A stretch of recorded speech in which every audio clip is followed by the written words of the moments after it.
itu benar-benar Bu, kalau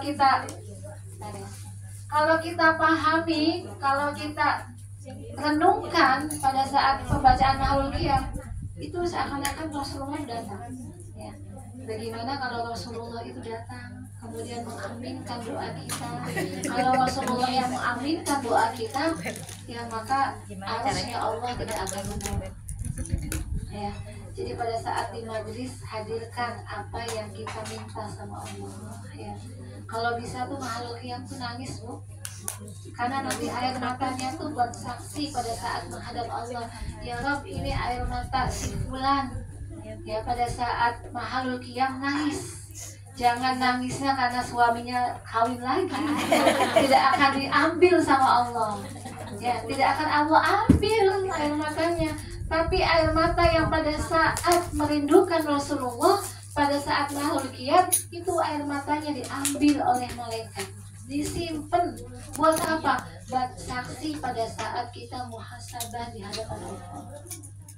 Ya. Air matanya mahal Bu, ya. Kadang-kadang kita sedih ya, tapi nangisnya di dalam, ya nggak Bu?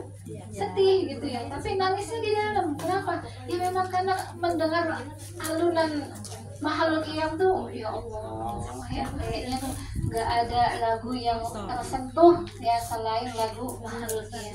Ya. Di sini saya akan membawakan tentang satu hadis ya. Satu hadis di mana syarat diterimanya doa, ya kalau kita ingin terima doanya ada dua syaratnya, yaitu rezeki yang kita berikan kepada anak dengan rezeki yang halal. Yang kedua, perilakunya baik ya. Ibu kalau nyari uang, asal nyari uang sih gampang Bu. Ya. Ada uang yang halal, ada uang yang haram. Nah, kalau kita mencari uang yang haram itu gampang gak Bu? Gampang. Jual yang dilarang sama Allah itu paling cepat ya. Jual homer, kemudian judi, gampang itu. Tapi ketika kita mendapatkan sesuatu, kemudian sesuatu itu diberikan kepada anak kita, maka di tubuh anak kita ini tanggung jawab kita. Sebagaimana hadis Rasulullah SAW, an Abi Hurairah radhiyallahu anhu qala Rasulullah sallallahu alaihi wasallam, inna Allah ta'ala thayyibun la yaqbalu illa thayyiban.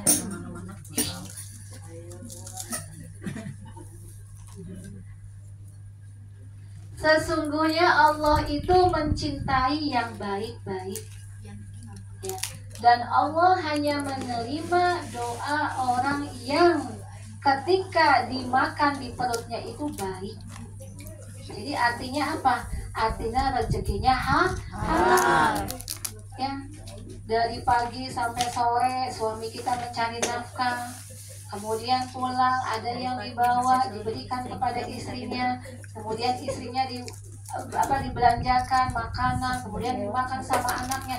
Ketika rezeki itu berkah halal, maka di tubuhnya itu dari ujung rambut sampai ujung kaki diridhoi oleh Allah Subhanahu wa Ta'ala. Kalau sudah diridhoi sama Allah Subhanahu wa Ta'ala Bu, kita doa dimanapun akan dikabul.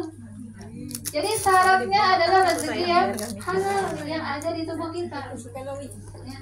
Tapi kalau umpamanya suaminya tuh nyarinya yang asal, kemudian diberikan sama istrinya yang tidak halal, istrinya nggak tahu bagaimana. Istrinya nggak dosa, yang dosa suaminya. Istri nggak dosa karena dikasih. Yang mencari rezeki itu suaminya tidak halal. Ya korupsi lah, apalah. Kemudian diberikan sama istrinya, ngomongnya bukan korupsi, ini saya dapat rezeki. Istrinya percaya, istrinya tidak dosa. Ketika istrinya diberikan sesuatu dimakan sama anaknya, ya itu dosa. Tapi yang menanggung dosa adalah suami. Makanya di sini harus ada keterbukaan antara suami istri. Ya jangan sampai ya suami dapat rezeki asal ngasih nih.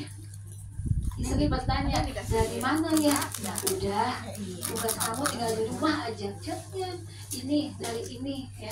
Harus tahu. Kenapa? Karena si istri itu ya, kita seorang ibu, Bu, kalau mendapatkan sesuatu dari suami itu pasti diberikan untuk anak, bukan, Bu? Untuk anak. Diberikan makanan, anaknya minta ini dibelikan, kemudian dimakan. Nah, itu tanggung jawab, Bu. Apa yang dimakan oleh anak kita tanggung jawab orang tua. Sampai segitunya, Bu. Makanan yang dimakan oleh anak itu tanggung jawab orang tua. Apakah halal atau haram?